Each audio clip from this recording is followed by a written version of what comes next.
What's up, guys? Welcome back to Newswave. Yesterday, we did have that Pokemon Presents that went on for almost 20 minutes, and during that time, they gave us a bunch of smaller updates on titles that are already out, but we did have some brand new reveals, one title in particular for the first time, the other one being the big re-reveal for Pokemon Legends ZA, and, well, the reactions online have been, we'll say, mixed, but we'll go over all of that here today. Also, we are going to be talking about the most exposure I've seen so far for a scam that's been ongoing in gaming for years now, and we're going to somewhat go down the rabbit hole on that here today. So if you guys enjoy this video, make sure you hit that like button, helps out a ton. And if new here to the Spawn Wave channel, make sure you subscribe down below. And of course, members for the channel do get Newswave early. If you would like to learn more about that, click the join button down below.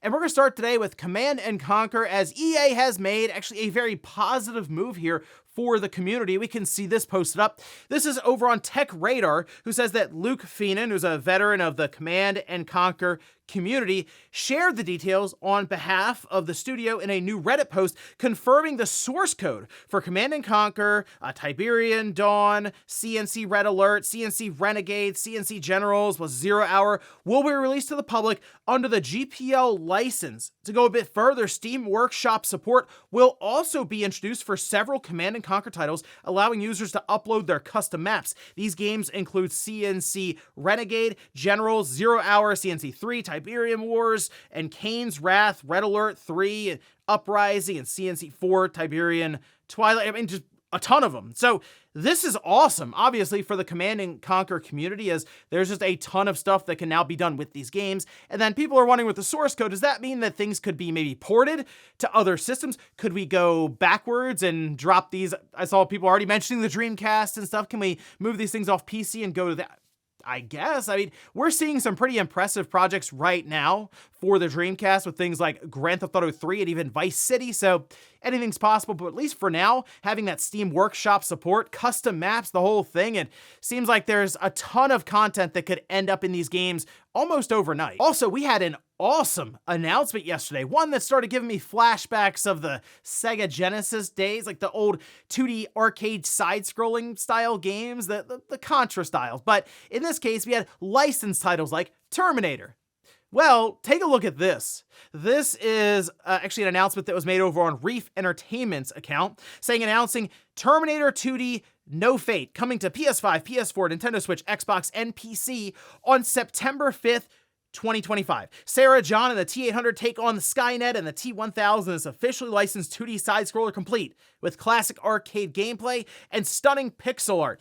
By the way, physical pre-orders are live now, so yes, this will have a physical run, which is awesome because, again, when you see it, I was just getting flashbacks of that old 16-bit style, but kind of the arcade equivalent. As you can see, the animations, the visuals and stuff will be a bit better than we'd have back then, sure, but I did kind of briefly think about the Sega CD, the Terminator game, which was awesome. I didn't have it. A friend of mine, I remember way back then, had a Sega CD, and I just, one day, I remember seeing this there, and it was, like, the sound in general, like the music, the audio quality, obviously, for the Sega CD was great, but even the animations and the gameplay was significantly better than what we had on just the baseline Genesis, so this is great. I'm picking this up day one. One of the coolest announcements I've seen so far in 2025. Oh, and we did get the release date for Forza Horizon 5 on the PlayStation 5, and strangely, early access, which I say strangely because the game's been out for years now, but here we are. We could see this announcement.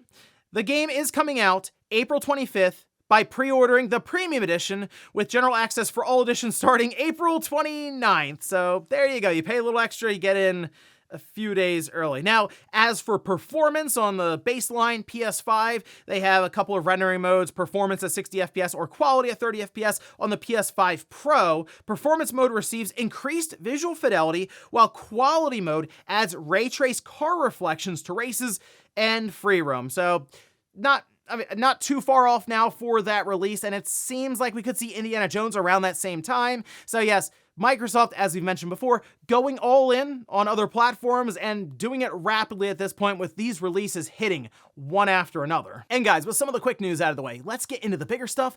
Let's start right away with that Pokemon Presents. Now, I know a lot of people were discussing Pokemon Legends ZA, and I'll save that for the next segment. I really wanted to go over just about everything that was announced during this Pokemon Presents. And I will say, in 20 minutes, they did have a lot to show, but most of it, I'll say at times, were for updates for phone games. They did discuss things for Netflix and other parts. So it was all forms of media, of course, because the Pokemon Company does more than just video games. However, let's take a look. We'll start from the top here, which they did remind us that Pokemon in general, it's been 29 years since it first released with Green and Red back in, this would have been 96. So next year, 30th anniversary is just, it's that thing where you realize, wow, it has been that long since Pokemon first came around. Makes you realize how old you're getting. But then we move on to Pokemon Concierge. That's the Netflix series. New episodes, September 2025. They mentioned that the first 4 episodes are just available right now for free to watch on their channel, I guess on YouTube. So if you're curious, you can check that out. If you have Netflix, you probably, I assume, already know about it. Otherwise, there you go. We'll have some new episodes coming up towards the end of this year. They then discussed Pokemon Go, which, I mean, it's still big. I know Ryan plays it all the time. So we have the Pokemon Go Tour March 1st and March 2nd. Then we have Pokemon Master EX events. That's on actually today, February 28th, and then March 2nd. Pokemon Cafe Remix, getting a new Apple-based item. Also new outfits for Pikachu and Eevee, so there you go. Then we have Pokemon Sleep and Unite, both getting updates, new Pokemon heading into both applications here. Pokemon TCG Pocket. So they have the Triumphant Light set that launches today, February 28th. And then we have the actual physical trading card game that's getting Mega Lucario EX and Mega Gardevoir EX. That's coming in 2025. Pokemon Scarlet and Violet. They're celebrating Pokemon Day with a Rotom phone case. They also have a Mass Outbreak event, Terra Raid battle events, and more Pokemon in the future.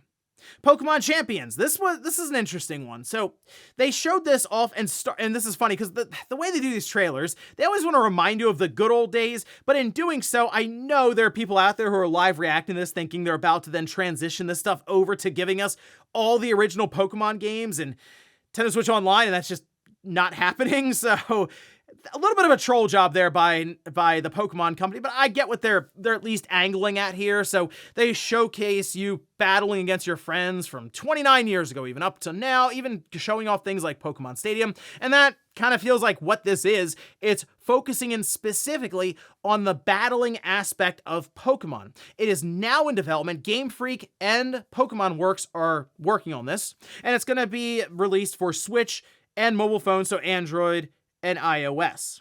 Now, there is also Pokemon Home support, and, you know, I'm looking at this, and I get the idea here. It's, hey, let's do a new Pokemon Stadium, and let's do it even bigger and have it so it can reach more people, and that's what they themselves said. They want to get people into also battling with the Pokemon as opposed to, yeah, a lot of people, for example, a lot of people buy the trading card games and they don't use them at all. They just collect them, put them in their sleeves, and that's it. And I'm sure in the Pokemon Company's mind, they also want to keep reminding people, hey, you can battle these Pokemon as well. And that's, I guess, the idea of Pokemon Champions. Now, here's some other good news. They did mention that Pokemon Champions and Pokemon Legends EA will be playable in Latin American Spanish at launch. That brings the total number of languages supported here up to 10. So you can see what I mean when I mention, hey, this is a lot of updates on things that are already out now. Not even just video games, but also like animation, TV series, trading cards, Pokemon Champions, at least being somewhat interesting as a new concept, new idea of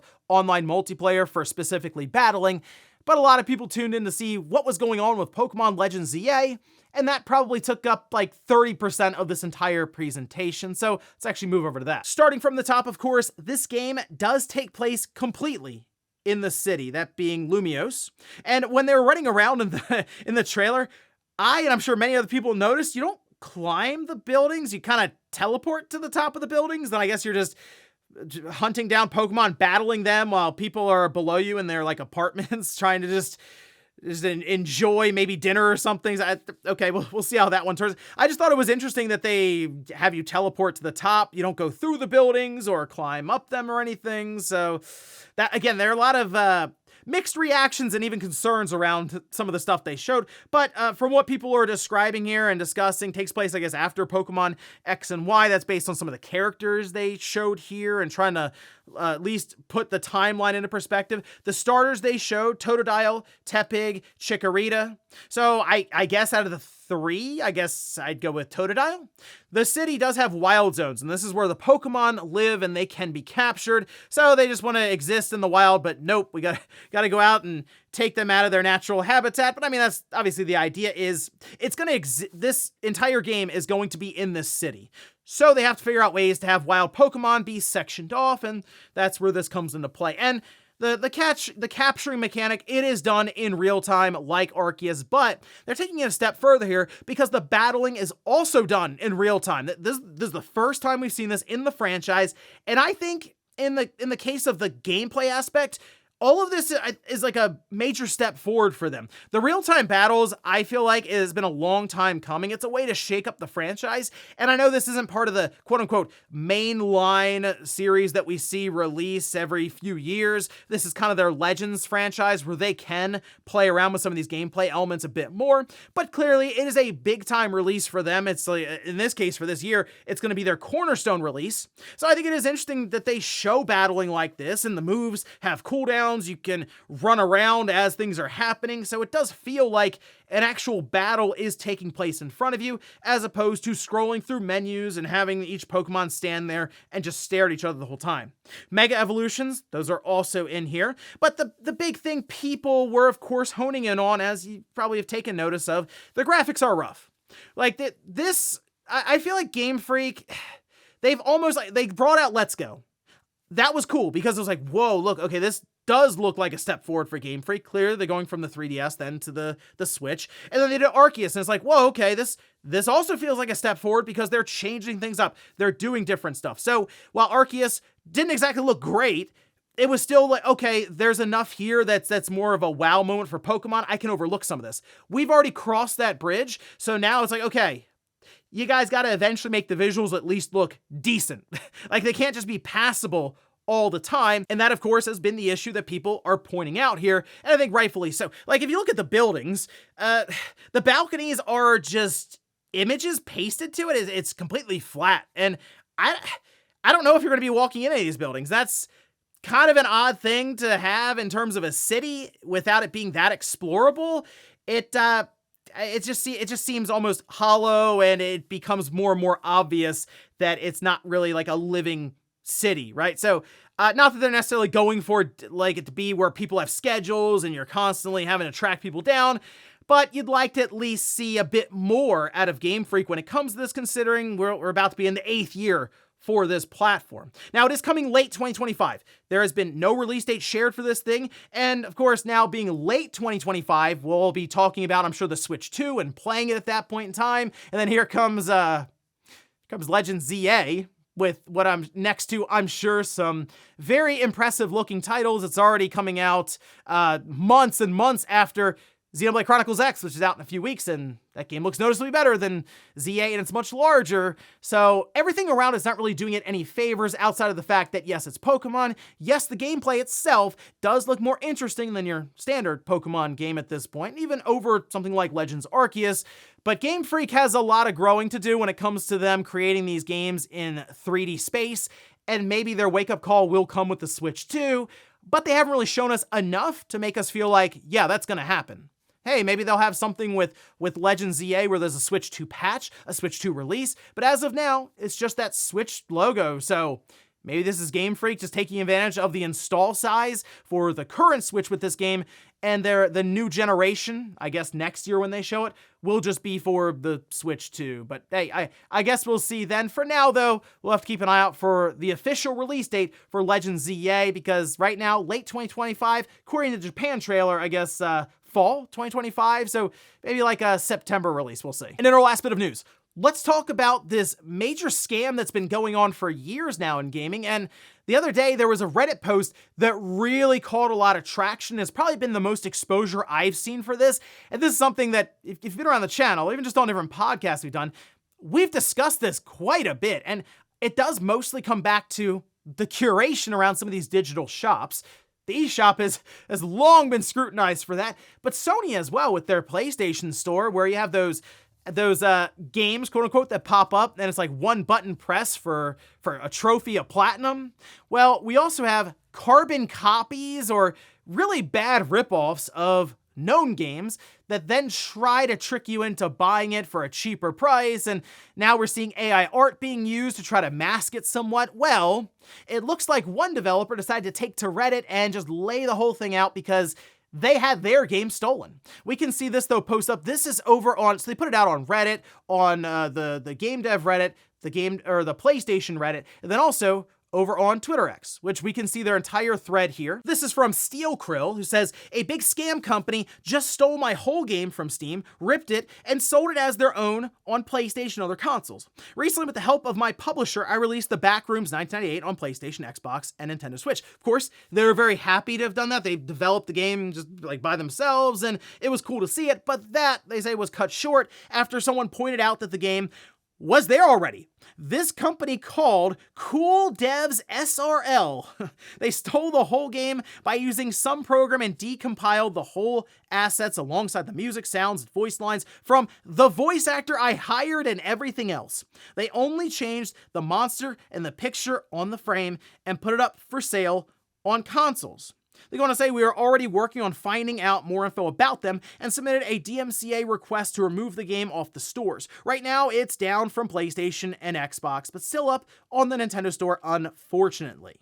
Now, as I mentioned, this is something that's been around ongoing for a while, and it seems like this company in particular is trying to cast like a web of different companies and subsidiaries and trying to cover their tracks by just changing their name constantly, because they've been doing this for a while. So go back to, for example, PSU. This is from December 2024, a few months ago.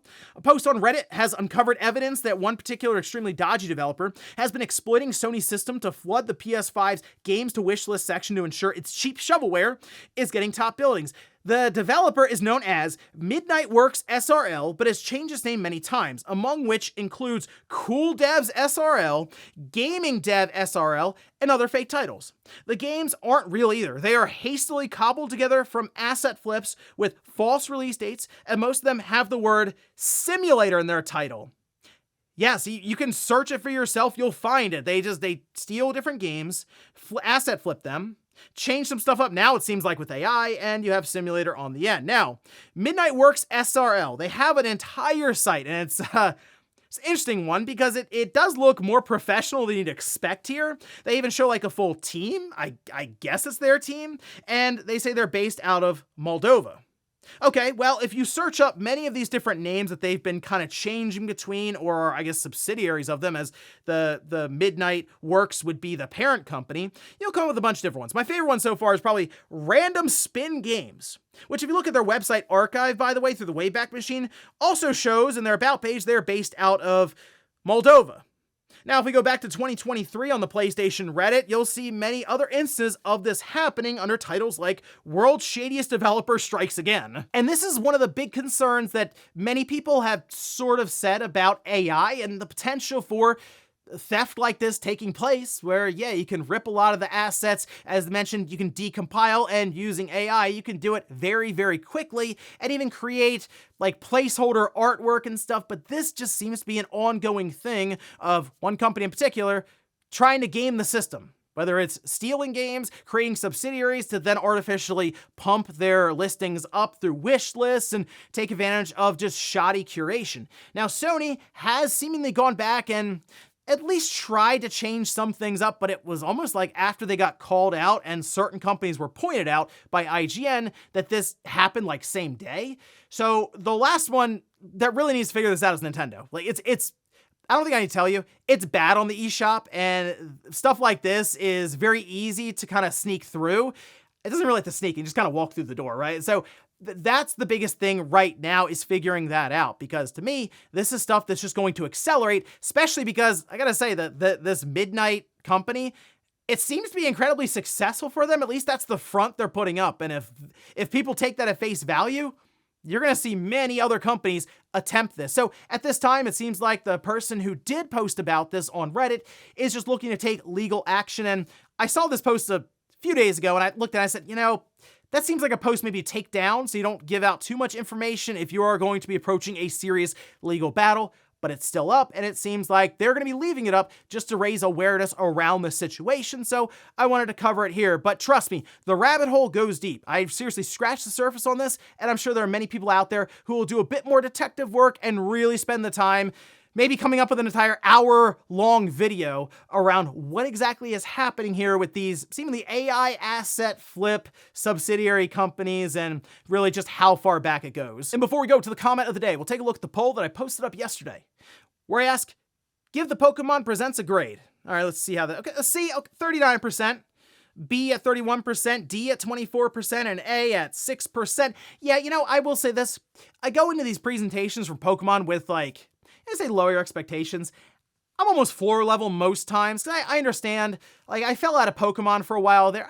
I checked back in here and there, but I'm not like a big Pokemon guy. If I was a big Pokemon guy, my expectations would probably be higher because a lot of the stuff here I probably would have been happy with because it's just more Pokemon stuff.